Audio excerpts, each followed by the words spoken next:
아멘. 예, 이제 오늘로써 누가복음 고유의 사건과 비유의 말씀 마지막 시간을 갖게 되었습니다. 지난 5장에서 베드로가 예수님의 제자로 부르심을 받는 말씀에서부터 총 22번째 만입니다. 그동안 하나님께서 함께 하셔서 누가복음에만 나오는 이 고유의 말씀들에 담긴 의미들을 잘 깨닫게 하시고, 그러므로 하나님의 뜻과 예수님의 사역에 대해서 더욱 풍성히 알게 해주신 은혜를 인하여서 하나님께 감사를 드립니다. 그럼 오늘 누가복음 고유의 말씀은 지난주 엠마오로 가는 두 제자의 사건과도 계속 이어지는 가운데 보여지는 말씀인데, 그래서 예수님께서 다시 11사도와 또 제자들 앞에서 이 부활의 모습을 보이게 되고, 또 이어서 이번에는 승천의 모습도 함께 보이게 되는 말씀입니다. 그래서 부활의 모습은 지난주에 이어 계속 예수님께서 부활하신 당일날 보여지는 사건을 기록하고 있고요. 또 승천의 모습은 그 후 약 40일이 지난 시점에서 이루어진 일을 마치 그 부활에 바로 이어지듯이 함께 기록하고 있는 말씀입니다. 그래서 오늘 말씀은 이제 누가복음에서 예수님의 사역을 완전히 마무리하는 모습을 보여주는 결론과도 같은 말씀이지만, 그러면서 이 부활의 모습 가운데 이번에는 예수님께서 제자들에게 이 복음을 전파하라는 이 지상 대명령을 주시게 된다는데 그 의미가 있고요. 또 승천의 모습은, 이 하늘로 올라가시는 이 승천의 모습은 복음서 중 마가복음에도 짧게 나오긴 하지만 이 누가복음에서 가장 잘 기록하고 있다는데 그 의미가 있는 말씀입니다. 그리고 또 오늘 그 지상 대명령을 하시는 모습을 포함하는 이 부활의 모습은 이제 이 누가복음을 쓴 누가가 이 누가복음에 이어서 쓰게 되었던 또 다른 책인 사도행전의 토대가 되는 이 장면을 담고 있기에, 또 승천의 모습도 사도행전 첫 부분에서 이 누가복음을 잠시 소개할 때 이 승천을 예수님의 모든 지상사역의 마침표가 되는 사건으로 그리고 있고요. 예, 기록하고 있고요. 또 그 조금 뒤 사도행전 그 앞부분에 첫 부분에 그 조금 뒤에는 더 자세히 그 승천에 대해 기록하며 사도행전의 이제 본 내용으로 넘어가고 있기에 짧지만 이 승천의 모습 또한 사도행전의 기초가 되는 장면으로 잘 볼 필요가 있는 사건인 것입니다. 즉 오늘 마지막 누가복음 고유의 말씀은 특별히 바로 이 누가복음의 후속서라고 할 수 있는 사도행전 시작 부분을 염두에 두고 이 누가가 기록하고 있는 그와 밀접한 말씀이자, 또 그를 기초로 이제 그 부분을 기초로 해서 이제 사도행전이 전개되게 되기에 그 사도행전의 방향까지 엿볼 수 있게 하는 중요한 내용이 담긴 말씀인 것입니다. 자, 그럼 오늘 누가복음 마지막 본문이자 마지막 고유의 말씀에서 이제 이 부활과 또 승천과 관련하여 사도행전의 시작과 방향까지 알려주기도 하는 무엇을 기록하고 강조했는지 살펴보며 이 당시 11사도와 제자들과 같이 우리도 그에 응답하며 나아가는 시간을 갖도록 하겠습니다. 오늘 사건은 먼저 지난주 엠마오로 가는 두 제자가 예수님께서 이렇게 말씀을 가르치심으로 인해서 예수님의 부활을 깨닫고 알아보게 된 이후 바로 이제 예루살렘으로 돌아가게 되어서 11사도와 다른 제자들에게 그 예수님의 부활의 사실을 보고하면서 그들과 함께 서로 부활에 대해 이야기하고 있을 때, 오늘 본문 바로 앞부분인 36절에서부터와 같이 예수님께서 다시 부활하신 몸으로 그들 가운데 이제 11사도와 그 두 제자와 여러 또 제자들 앞에 나타나신 일에 이어지고 있는 사건임을 알고 보아야 합니다. 거기 오늘 보면 앞부분에 보면은요, 36절부터 그렇게 예수님께서 그들 앞에 갑자기 나타나셨을 때 제자들은 놀라고 무서워하며 예수님을 육신을 가진 그런 분이 아닌 영으로 나타난 것으로 생각하게 되죠. 아마 부활하신 예수님께서 육신이 있어도 지난주도 갑자기 그 두 제자들 앞에서 사라지셨던 것처럼 오늘도 그들이 말하고 있는 장소에 이 문을 통과하지 않고 갑자기 나타나셨기 때문일 것입니다. 이 부활한 몸은 그와 같이 눈에 보이는 육체를 분명히 가졌으면서도 아주 신령한 몸으로, 지금의 육체와 다르게 아주 신령한 몸으로 다시 태어나는 몸임을 알게 하는 그러한 모습인 것입니다. 그래서 다음 예수님은 그들의 두려움과 의심을 불식시키고자 직접 당신의 손과 발을 보여주시며 살과 뼈를 만져보라고 하십니다. 그런데 그럼에도 제자들이 너무 기뻐하여 믿지 못하고 기이 여기고 그냥 예수님을 본 사실로 그냥 기뻐는 하되 믿지 못하고 기이 여기고 있자 예수님은 무슨 먹을 것을 달라고 하여 구운 생선 한 토막을 이제 직접 잡수시게 되는 것이 오늘 본문 앞부분의 내용입니다. 직접 먹는 것까지 보여주시면서 내가 이렇게 육신을 가졌다라고 합니다. 자, 그래서 그 오늘 본문 앞부분은 한마디로 예수님 당신이 실제로 부활하신 것임을 직접 확실히 보여주어서 그들로 하여금 부활을 확실히 믿게 하시고자 하신 모습인 것이었죠. 그런데 그럼에도 제자들이 계속 의심을 품자 이제 오늘 본문 44절과 같이 예수님께서는 지난주 두 제자에게 그러셨듯이 하나님의 말씀을 가르치십니다. 지난주에도 그 두 제자가 부활하신 예수님을 직접 눈으로 보고 있지만 결국 하나님의 말씀을 몰라서 믿지 않고 있자 그 부활도 믿을 수 없었던 것처럼 이들 또한 그러한 모습을 보이고 있자 예수님께서 이들에게도 다시 하나님의 말씀을 가르치셔서 이들로 하여금 당신의 부활을 확실히 믿게 하시려는 것입니다. 그만큼 다시 한번 이 하나님의 말씀에 대한 태도가 우리의 믿음과 신앙에 얼마나 중요한지 보여주는 대목입니다. 자, 그래서 예수님께서는 44절과 45절에서 구약에 기록된 당신에 관한 이 하나님의 말씀을 가르치십니다. 그런데 지난주에는 주로 구약 말씀만을 바로 언급하셨다면 이번에는 늘 함께 당신과 함께 했던 11사도와 함께 있는 자리여서 그렇든지 내가 너희와 함께 있을 때 너희에게 말한 바라는 말과 함께 곧 모세의 율법과 선지자의 글과 시편과 같은 이 구약 성경에 나를 가리켜 기록된 모든 것이 이루어져야 하리라 한 말이 이것이라 라고 말씀하시면서 그들에게 이미 누차 말씀하신 사실이었음을 언급하시며 그 구약 말씀을 말씀하십니다. 그래서 이번에는 그들이 그동안 그 사실을 얘기만 들었고 또 말씀을 봐도 무지했었을 그 구약에 기록된 구체적인 내용들을 이제 예수님께서는 가르치시는 시간을 갖고 계시는 셈인 것이죠. 그리고 지난주는 구약 말씀을 그냥 모세와 및 모든 선지자와 및 또 모든 성경이라고 묘사했다면 여기서는 예수님께서 지난주와 같이 모세의 율법과 선지자의 글에다가 이번에는 시편까지 따로 언급하시며 구약 말씀을 표현하십니다. 둘 모두 당시의 성경인 구약 성경 전체를 표현할 때 쓰는 말인데요.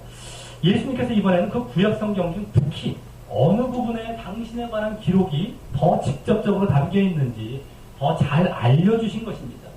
이 시편이라고 해서 더 구체적으로 언급하신 걸 보면 말이죠. 물론 구약 성경 전체가 메시아를 지시하고 있지만 말입니다.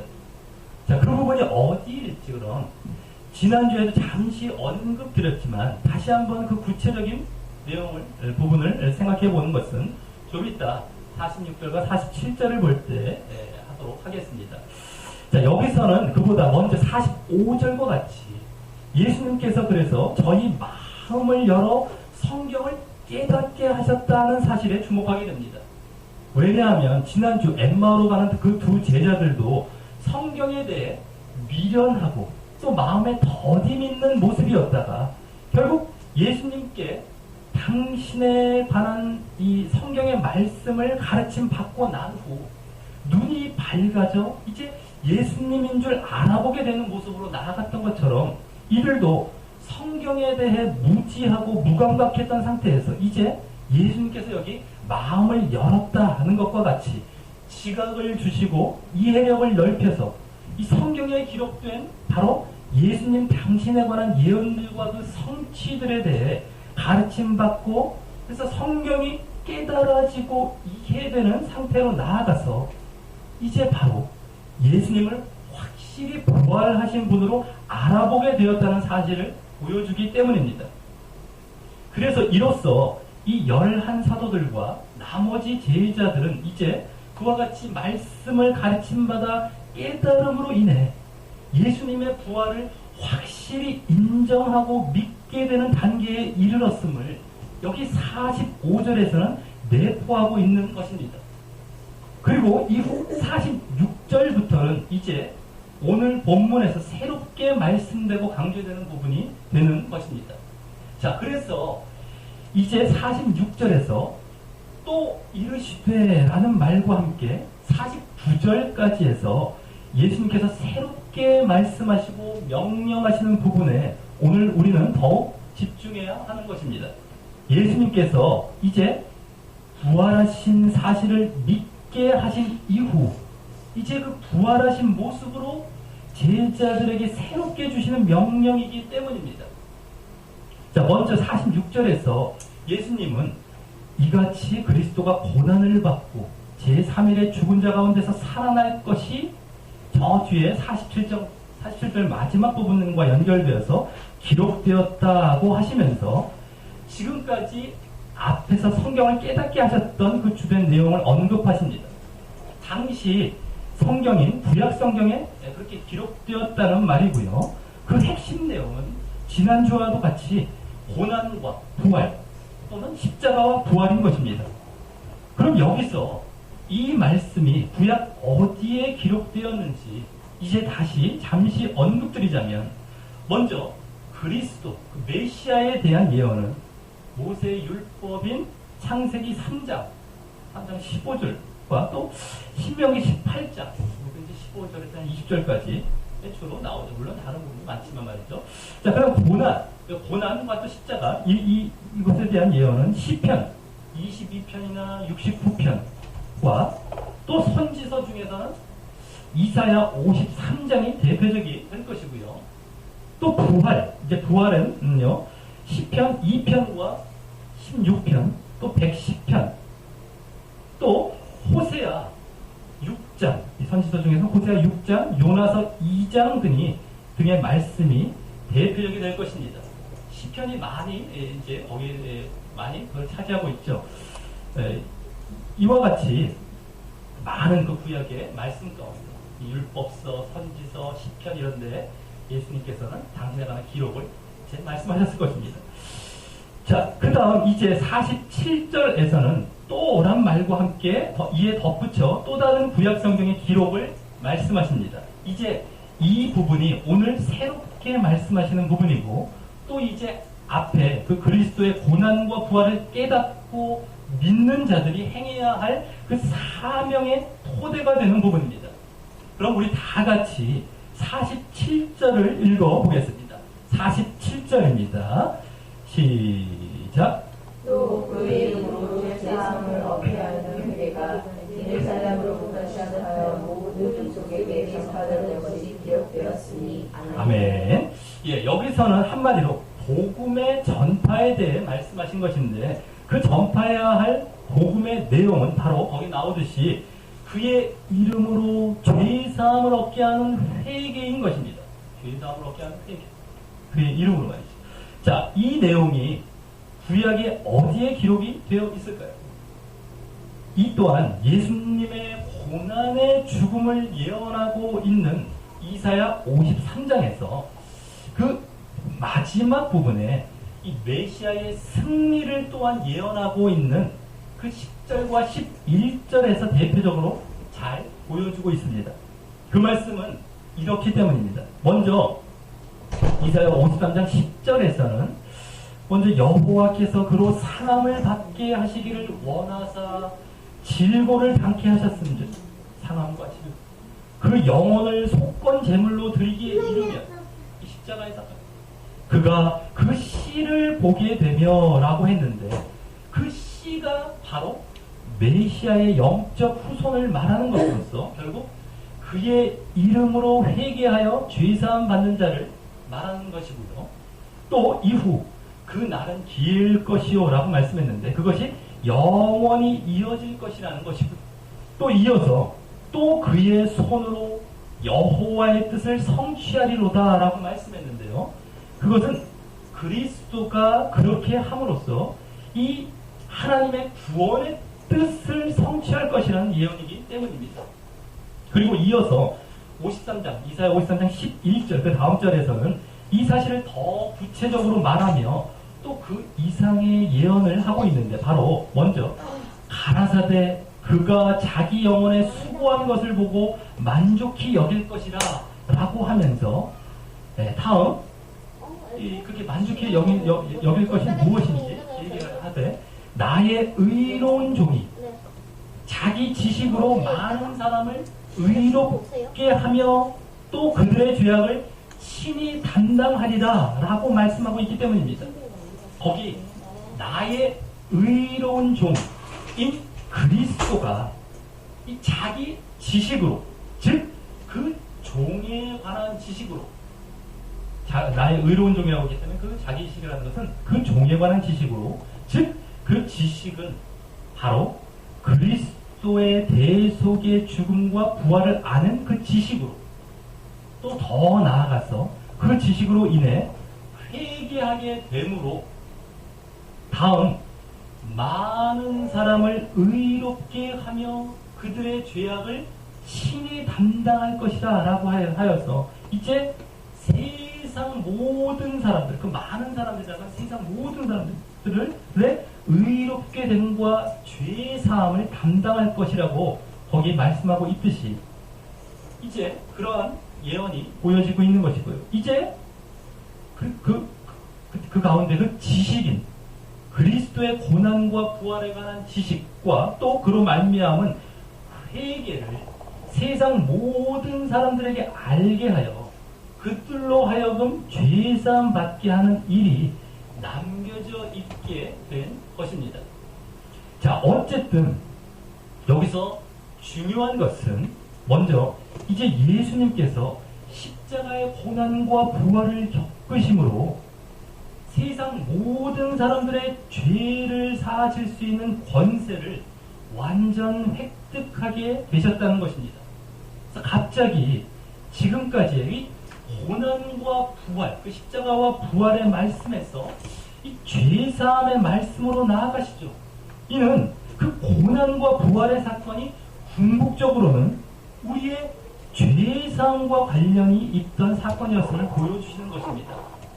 예수님께서 십자가에서 고난받고 죽으신 것은 바로 인류의 죄를 짊어지시고 죽으신 사건이었고 이후 부활하신 것은 죄가 처리되고 의롭게 되었음을 보증하시는 사건이었기 때문입니다.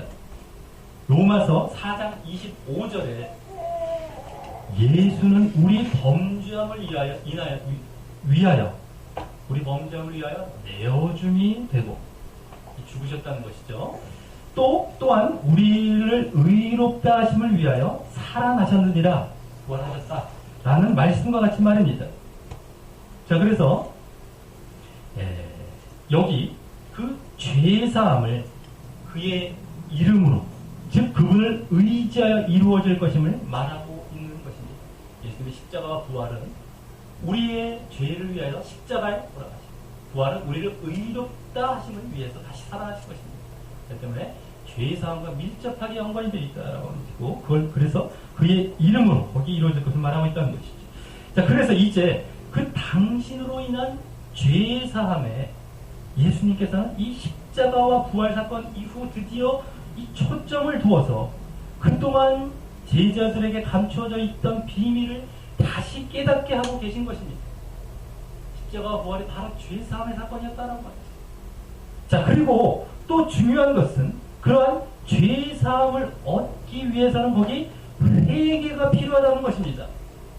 자, 이 회개는 이제 자신이 이 죄로 인해서 그 영혼이 하나님으로부터 멀어져 있었던 상태에서 이제 죄사함을 허락하신 예수 그리스도를 의지하여 하나님을 향해 나아가는 완전한 변화의 모습을 말하는 것입니다. 즉 예수 그리스도를 구원의 주로 삼아 자신을 주인으로 살았던 삶에서 하나님을 주인으로 삼는 삶으로 완전히 돌이키는 것을 말하는 것입니다. 그리고 그렇게 되려면 마치 예수님께서 죄를 짊어지고 십자가에 죽으셨듯이 내 자신 또한 죄된 옛사람을 십자가에 못 박아야 하는 것입니다. 그러므로 또 마치 예수님께서 죽음에서 부활하시사 의롭게 됨과 죄사함을 보증하셨듯이 우리도 이후 새롭게 거듭나 의로운 삶을 살아가게 되는 것입니다. 십자가와 부활은 예수님의 사건으로 끝나는 것이 아닙니다. 우리에게도 우리를 십자가에 못 박고 거듭나서 살아가는 모습으로 이어지는 것입니다. 자, 그래서 이후 죄된 육신과 자신을 좇는 삶을 살지 않고 영과 하나님을 좇는 삶을 살며 늘 자신의 죄를 대속하신 예수님과 동행하며 죄를 미워하고 멀리하며 그 죄의 주된 원천인 세상과 또 타협하지 않는 삶을 살아가게 되는 것입니다. 그래서 이 회개에는 예수 그리스도와 하나님에 대한 믿음이 포함되어 있는 말인 것입니다. 자, 그리고 이 죄사함을 얻게 하는 회개는 이미 예수님의 길을 예비했던 세례 요한이 전파했던 내용이고요. 이제 예수님께서 오셔서 당신의 사역 전반과 십자가와 부활에 이르기까지 그것을 위한 일을 결국 성취하시고 그러므로 이제 이와 같이 당신의 이름으로 그 죄사함을 얻게 하는 회개를 할 것을 말씀하고 계신 것입니다. 자, 그와 같이 예수 그리스도의 이름으로 죄사함을 얻게 하는 회개의 복음이 47절에서는 이제 또한 그것을 전파하라라는 사명으로 주어지는 말씀이 그 후반부에 함께 나옵니다. 이 부분이 이제 십자가와 부활 사건 그리고 그로 인한 회개와 죄사함의 복음이 드디어 제자들에게 인식되게 된 이후 또한 중요하게 이어지는 내용이고 이제 이 부분의 핵심인 것입니다. 그리고 이 복음 전파의 사명 또한 앞서 이사야 53장을 비롯한 구약 전반에서 이스라엘뿐만 아니라 세상 모든 사람에게 전해져야 한다고 예언되고 있었던 것을 이제 예수님께서 그와 같이 구약에 기록되었다고 말씀하시면서 이제 제자들에게 말씀하시는 것입니다.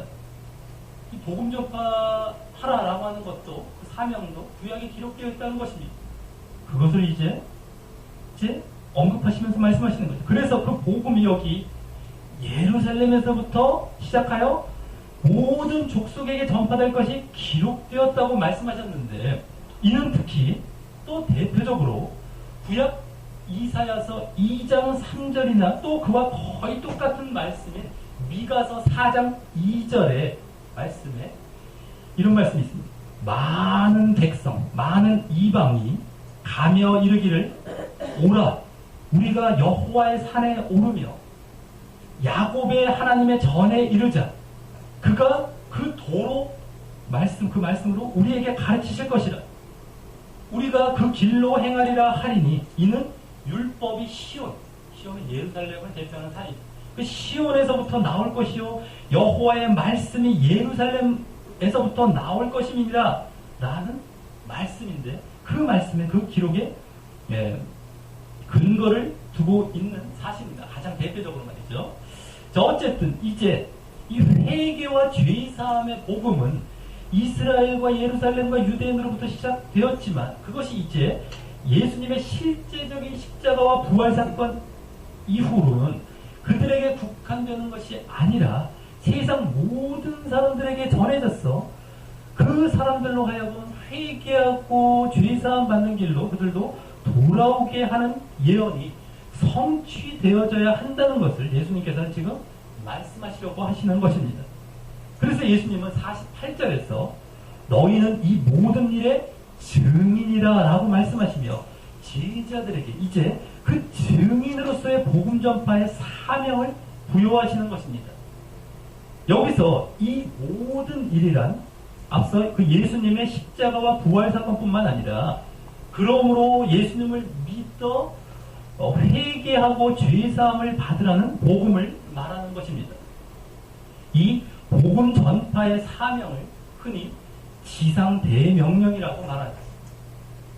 그래서 사도들과 제자들의 복음 전파로 인해 이제 예루살렘은 예수님을 십자가에 못 박은 유대인들을 회개케 하는 역사를 먼저 맞이하게 될 것이었고요. 이후 예루살렘으로부터 박해로 인하여 흩어진 그 그리스도인들과 또 사도 바울, 특별히 한 인물인 사도 바울로 인해서 그 복음이 전 세계를 향하여 전해지게 될 것이었습니다. 이 누가복음의 속편에 해당하는 사도행전에 보면 이제 주로 그 내용이 대부분을 이루게 되는 것이죠. 그 복음이 예루살렘으로부터 전 세계로 퍼져가는 것이 말이죠. 그래서 그때로부터 시작된 복음이 전파되어 이제 우리나라에도 지금으로부터 불과 약 100여 년 전에 들어오게 된 것이었던 것입니다. 그렇게 복음이 전파된 지 약 1800~900년 만에 말이죠. 자, 그런데 사도행전을 보면 그와 같이 사도들과 제자들이 복음을 전하는 데 있어서 원동력이 된 힘이 있었습니다. 그것은 바로 성령의 충만이었습니다. 그래서 사도행전을 흔히 성령행전이라고 부르기도 하죠. 사도들이 성령을 받아 복음을 전했기 때문입니다.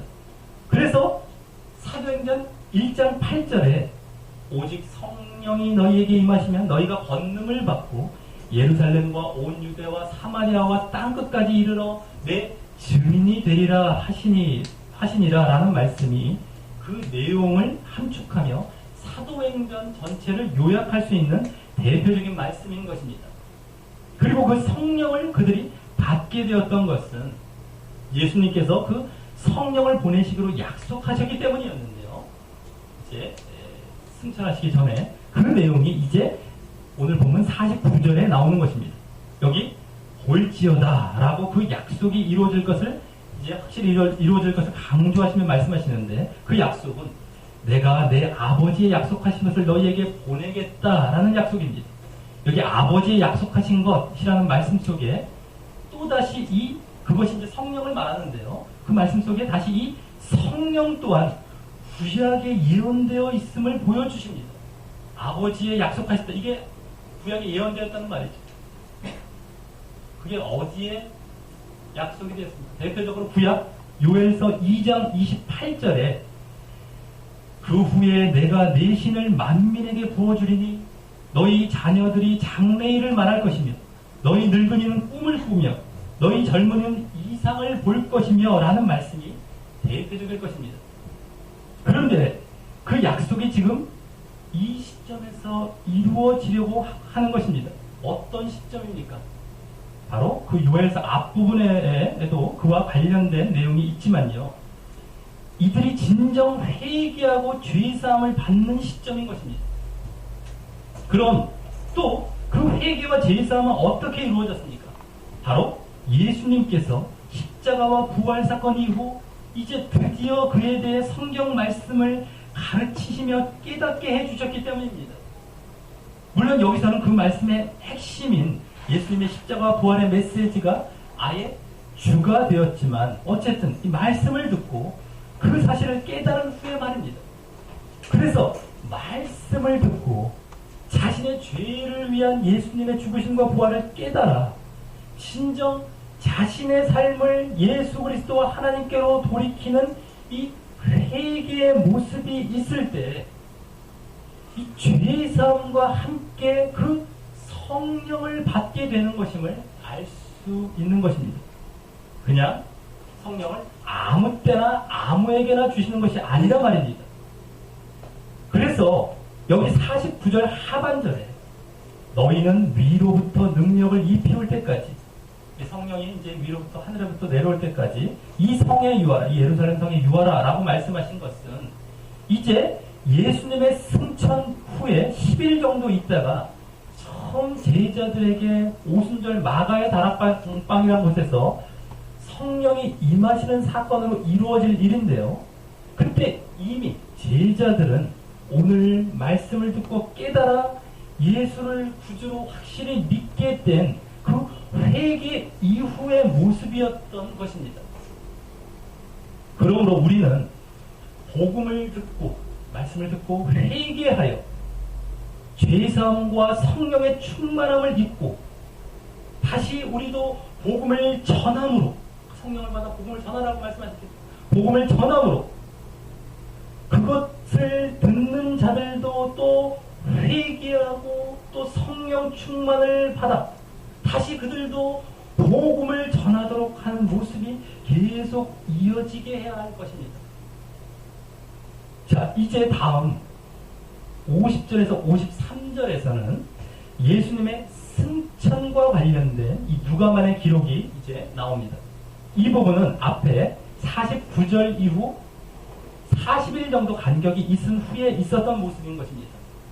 사도행전을 보면 승천하시기 전 40일 동안 제자들에게 보이시며 하나님 나라의 일을 말씀하셨다고 하고 있기 때문입니다. 자, 그때 이제 50절과 같이, 그 40일 후에 50절과 같이 예수님께서는 제자들을 데리고 베다니 앞까지 가십니다.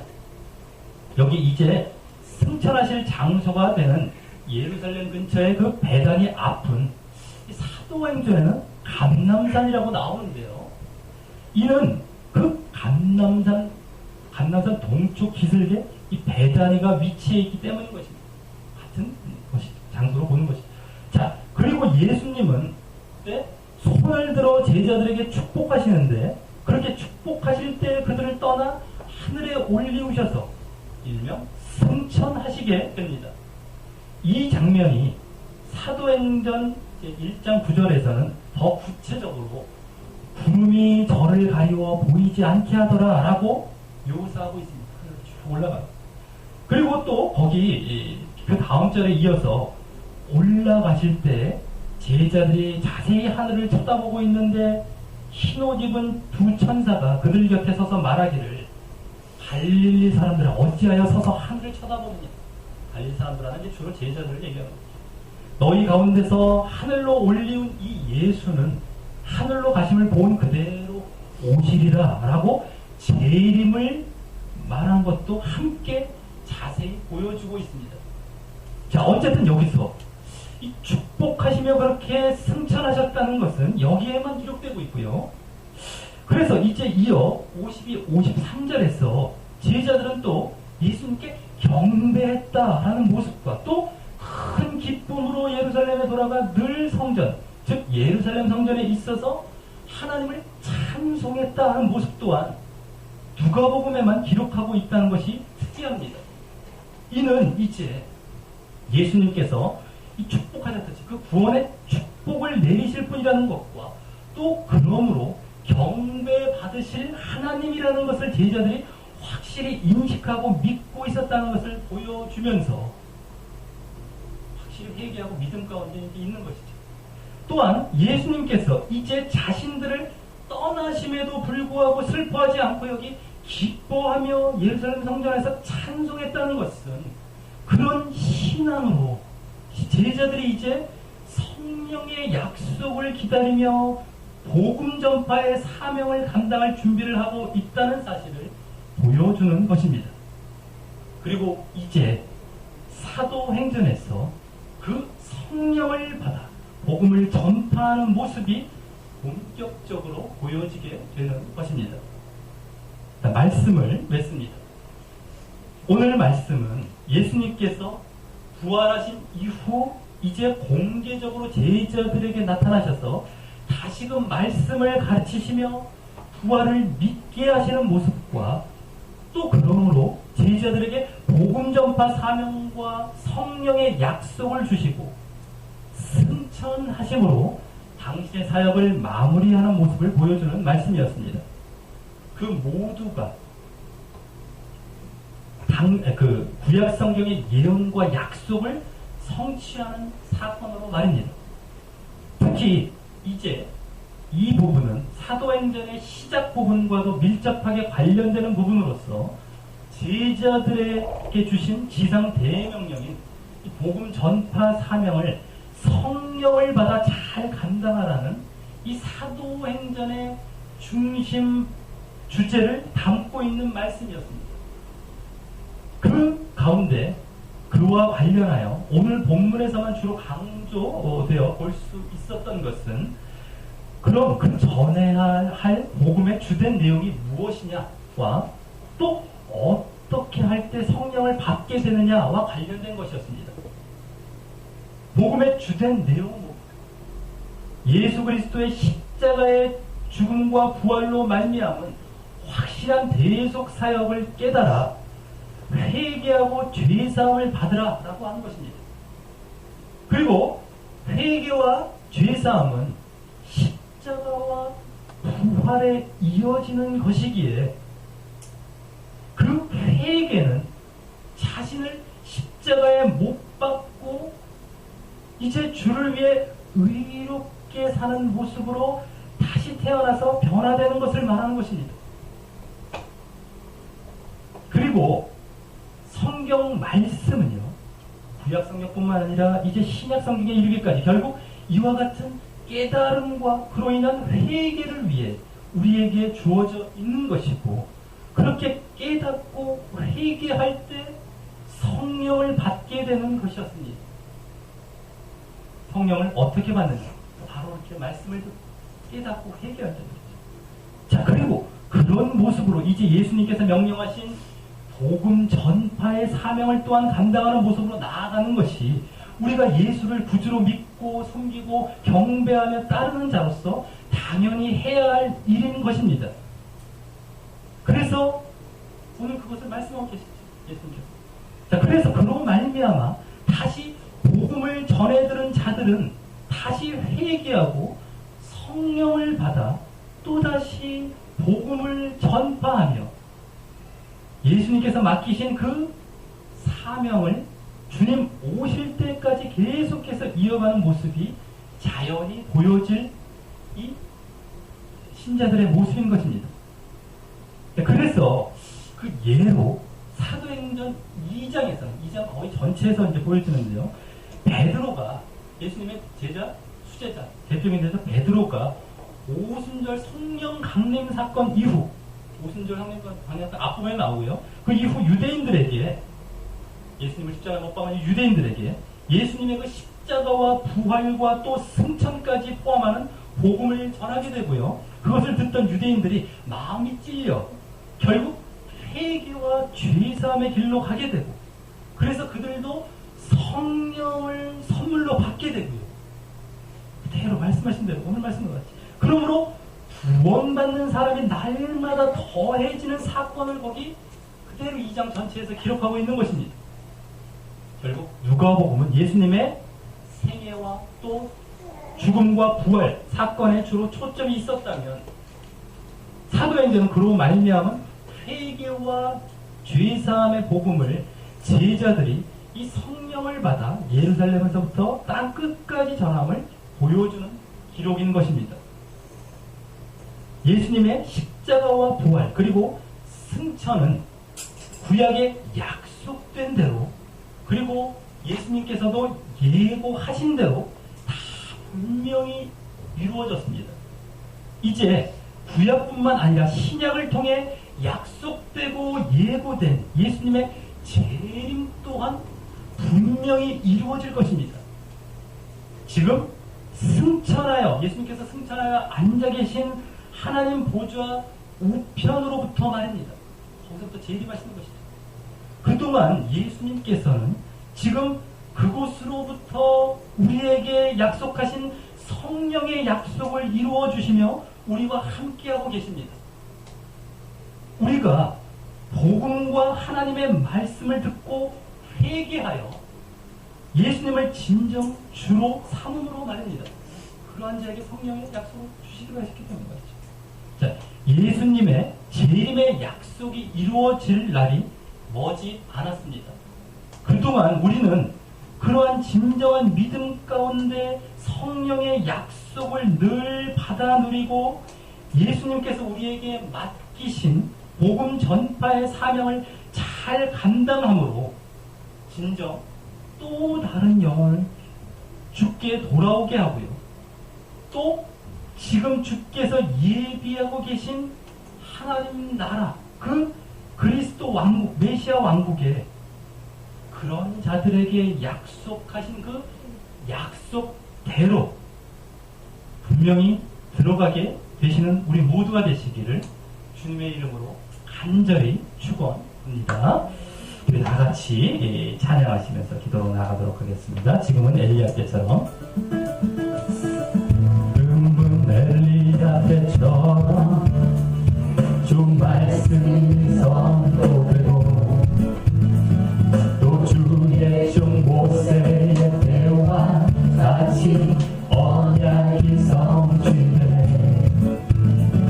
비록 전쟁과 기근과 핍박 환난 날이 다가와도 우리는 광야에 외치는 소리 주의 길을 예비하라. 보라 주님 구름 타시고 나팔 불 때에 다시 오시네. 모두 외치세 이는 은혜의 해이 시온에서 구원이 임하네. 에스겔의 환상처럼 마른 뼈가 살아나며 또 주의 종 다윗의 때와 같이 예배가 회복되네. 주수할 때가 이르러 들판은 이어졌네. 우리는 주수할 일꾼 되어 주 말씀을 선포하리. 오라 주님 구름 타시고 나팔 불 때에 다시 오시네. 모두 외치세 이는 은혜의 해이 시온에서 구원이 하네. 우리 같이 눈을 감고 기도로 나가실 때 오늘 누가복음 마지막 복음이자 또 고유의 말씀에서도 마지막 복음이었습니다. 이 가운데 예수님께서는 이제 부활을 하셔서 다시금 모든 제자들이 있는 가운데 찾아가셔서 분명하게 그 말씀을 가르치시며 내가 부활한 그 예수 그리스도다. 나를 만져봐. 음식도 먹어보시면서 확실하게 그 말씀까지 가르치시면서 부활을 믿게 하시고, 그래서 이 부활 이후에 이제 또 사명을 허락하시며 승천하며 하셨다라고 하는 것입니다. 그것은 바로 복음 전파 사명.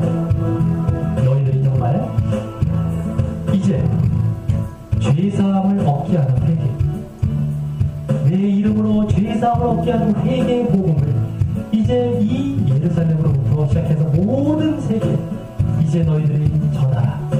땅 끝까지 전하라 라고 말씀하시며 이제 사명을 주시며 결국 이제 승천하신 것이었다고 하는 겁니다.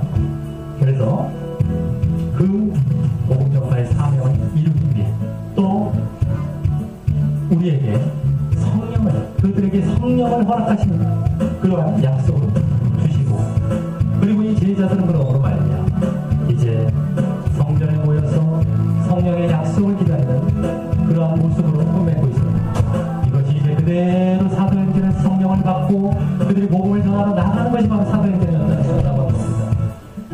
자, 그래서 우리에게도 지금 이와 같이 우리가 예수님의 십자가와 부활을 확실히 믿고 있는 자라고 한다면 이제 그로 말미암아 성령을 받아 복음을 전파하는 그러한 사명이 우리에게 동일하게 주어져 있다고 하는 것입니다.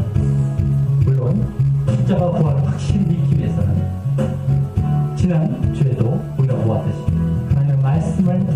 확실히 깨닫고 알아서 정말 그것을 믿어야 되는 것이고, 그러할 때 우리에게 회개가 있게 됐습니다. 그래서 죄사함을 받게 되어질 때 우리가 정말 성령을 받아서 이제 복음 전파하면 감당하는 것이라고 하는 것입니다. 우리가 분명하게 이제 십자가와 부활 사명을 그와 같이 말씀을 통해서 깨닫고, 그러므로 회개하며 분명하게 주님을 주인 삼는 그러한 신앙 가운데 먼저 나아가야 되겠다라고 하는 것이고, 그럴 때 우리에게 죄사함과 함께 오게 되는 이 성령을 받아서 결국 다른 사람들에게도 복음을 전해가는 것, 이것이 우리가 해야 할 일이다라고 하는 것입니다. 또 그들은 또 다른 사람에게 전하고, 또 다른 사람에게 또 그와 같은 말씀을, 복음을 듣고 또 성령의 충만을 받아 복음을 또 전하고, 이와 같은 일들이 계속 이어져가는 것이 우리가 보여야 할 당연한 모습이고 가장 중요한 사명이다라고 하는 것입니다. 우리가 그동안 예수님께서 이제 이 땅을 떠나시면서 우리에게 이렇게 명령하셨던 사명을 얼마나 인식하며, 또 그를 위해 얼마나 성령을 받아 이 일을 감당하려고 했는지를 살펴보시면서 정말 우리가 복음을 전파하는 것은 어떤 특별한 사람에게만 있는 것이 아니고 어떤 특별한 경우에만 있는 것이 아닙니다. 우리가 누구나 늘 해야 할 일이다라고 하는 것을 깨닫고 정말 이 주님께서 주신 사명을, 성령의 충만을 받아 잘 감당할 수 있는 우리가 됨으로 진정 결국 예수님께서 분명히 약속대로 오실 그 재림의 때 결국 우리가 약속대로 하나님 나라에 들어가게 되는 우리의 모습 되게 해달라고 우리 다 같이 기도 드리시겠습니다. 하나님 아버지 감사를 드립니다. 아버지 정말 오늘 이제 주님께서 그와 같이 이 땅에서 여러 사역을 보이시고 결국 십자가 부활 사건이라는 절정의 사건을 이제 마친 이후 이와 같이 결국 제자들에게 복음 전파 사명을 이제 허락하시고 결국 승천하신 모습을 보게 됩니다. 예수님께서 십자가와 부활의 사건을 겪으신 것이 이제 예수님으로 끝날 일이 아니라 다른 사람, 우리에게 먼저 전해지고 또 다른 사람에게 전해져 가는 이러한 과정이 늘 있어야 되는 것을 말씀하셨음을 우리가 보게 됩니다. 십자가와 부활은 바로 이 회개와 죄사함으로 이제 이어지는 이 모습이 되는 것입니다. 그 회개와 죄사함을 계속해서 다른 사람에게 전파하고 그들이 십자가와 부활을 믿고 회개하고 죄사함 받아 이제 성령의 하나님께서 함께 하시는 이 성령의 충만함을 얻어 그 복음을 또 전하고 또 그들이 들은 자들이 십자가와 부활을 믿고 죄사함과 회개와 죄사함을 이제 하는 성령을 받아 또 복음 전파의 사명을 감당하고 계속해서 이 일을 감당해 나가는 것이 우리의 모습이라는 것을 분명히 알고 우리가 이 일을 잘 감당할 수 있게 인도하여 주시옵소서.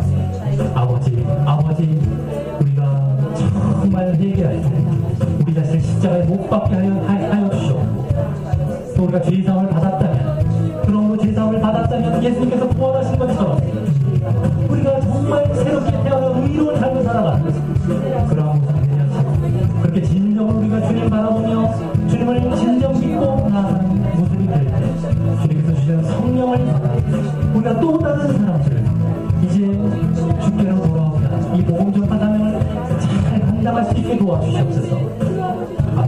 아버지 우리가 정말 얼마나 이 복음 전파 사명을 그동안 핑계를 대다 구실을 삼던 또 미루어서 그렇게 정말 감당하지 못하고 왔던 것은 아니었는지 되돌아봅니다. 아버지 이것은 은사가 아니고 어떤 특별한 자가 할 일이 아니고 누구나 예수님께서 허락하신 사명이라는 깨닫게 해주시옵소서. 물론 복음 전파 하다 여러 가지 어려움도 만나게 되고 정말 여러 난관도 있을지 모르지만 그런 것들을 다 극복하며 계속해서 우리가 복음을 전파하며 나아가야 되는 일이 우리의 일이고